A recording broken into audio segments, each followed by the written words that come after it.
Jai Hind and Namaste to all. I am Cadet Sergeant Arwa Talat from 6th Raj Air SQN NCC. Today, I will be giving a presentation on demands and desires from Atmanirbhar Bharat Abhiyan. Atmanirbhar Bharat Abhiyan was announced on 12 May 2020 by our Honorable Prime Minister Shri Narendra Modi. It is a huge package of 20 lakh crores which accounts for nearly 10% of India's GDP. The package is focused on land, labor, liquidity and law. Atmanirbhar Bharat, which translates to Self-Reliant India or Self-Sufficient India, is a policy for making India bigger and more important part of the global economy, pursuing policies that are efficient, competitive and resilient, and being self-sustaining and self-generating.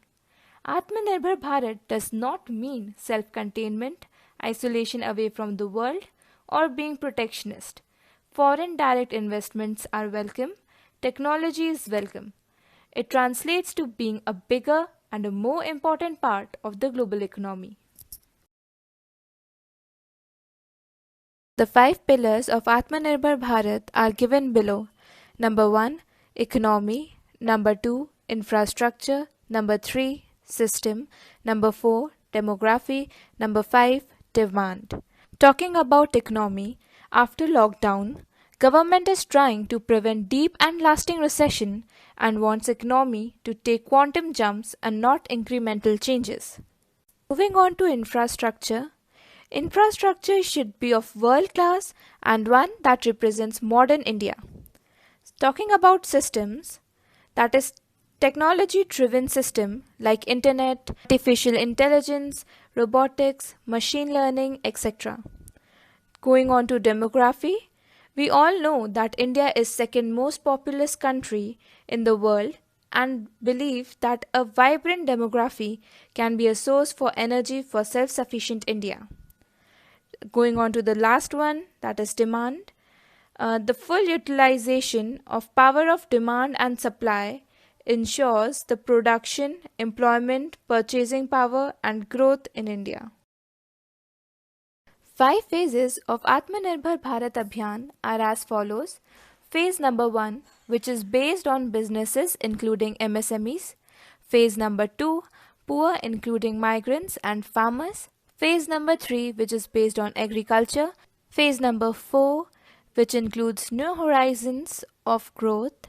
Phase number 5, which is based on government reforms and enablers.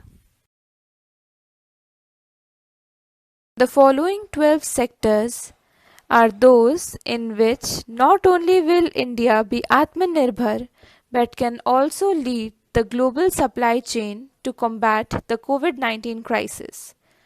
The 12 sectors are food processing, organic farming, iron, aluminium and copper, agrochemicals, electronics, industrial machinery, furniture, leather and shoes, auto parts, textiles, and coveralls, masks, sanitizer, and ventilators. Promotions of Indian products are done by the 3 given slogans.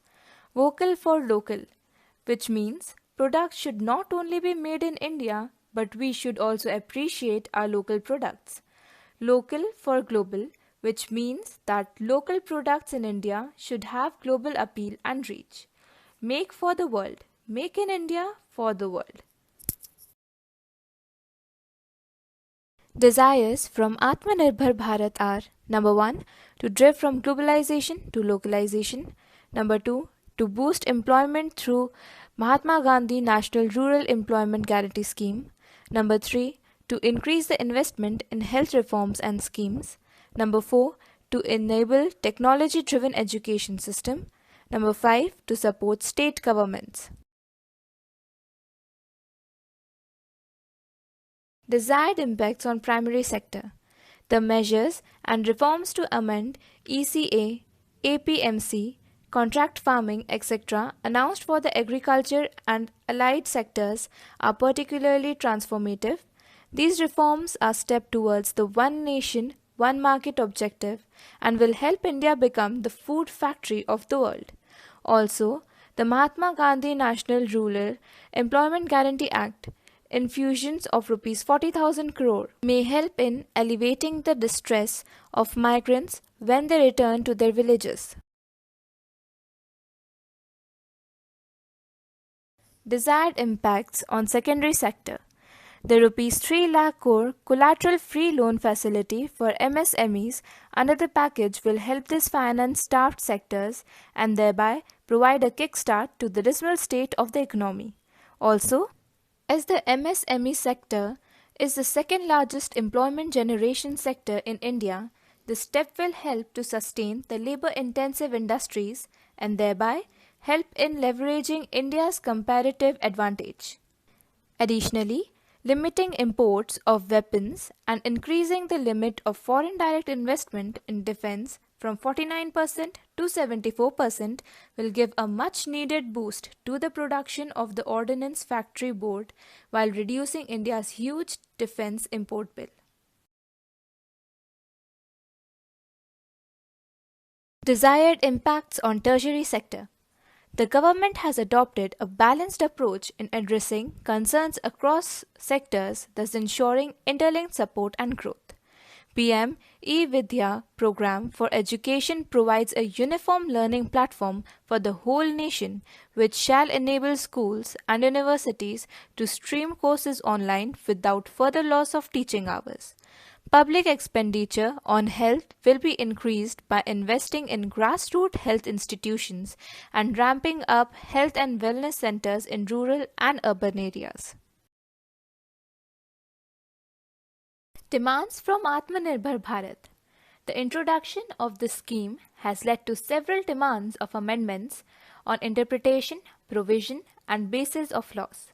Income Tax Act 1961, like changes in related to TDS, extension in dates of income tax filing, tax audits, etc. Micro, Small and Medium Enterprise Development Act 2006. The definition of MSME was redefined. Moreover, there is an availability of approximately rupees 3 lakh crore collateral free loan for MSMEs and various global trenders have been disallowed up to rupees 200 crores. Insolvency and Bankruptcy Code 2016. The minimum threshold to initiate an insolvency proceedings has been raised to 1 crore, which was earlier rupees 1 lakh. There is a suspension of a new initiation of insolvency proceedings up to 1 year until the pandemic situation gets better. Central government can exclude any debt suffered due to pandemic from the ambit of definition default for the purpose of insolvency. Companies Act 2013. With regard to a self-reliant India, a decriminalization of Companies Act has taken place. 7 compoundable offences were taken off and 5 have to be default in an alternative framework. Real Estate Regulation and Development Act 2016. In this scheme, an additional 6-month period has been given to government contractors to complete the pending projects. There has been an extension for the registration and completion of the real estate projects so that buyers can get their booked homes in time. Essential Commodities Act 1955. Like deregulating the food items including cereals, pulses, onions, potatoes, etc., the Act shall provide a no stock limit to any produce but for exceptional scenarios like natural calamities, etc. Other miscellaneous laws, like a new law for the farmers to sell their products without any barrier of price. Further, a legal statute shall be enabled to aid farmers engage with processors, large retailers, wholesalers, etc. with a transparency. Associated challenges. Issues related to liquidity, lack of demand, lack of backward and forward linkages, burgeoning fiscal deficit, difficulty in mobilizing finances, etc. Steps desired. Enhancing demand. The best way for this is to spend on a greenfield infrastructure. Infrastructure spending uniquely creates structures that raise productivity and extends spending power to the section of the population most affected by the lockdown, namely the daily wage laborers. Mobilizing finances. India's foreign reserves could be strategically used to finance its needs. The rest may have to come from privatization, taxation, loans, and more international aid. Holistic reforms may include reforms in civil services, education, skill, and labor, etc.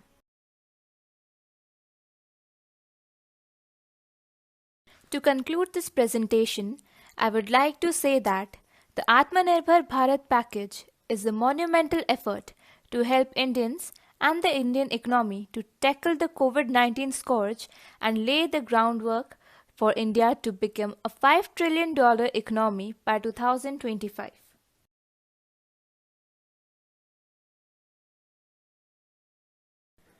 Thank you so much for your patient listening. Jai Hind.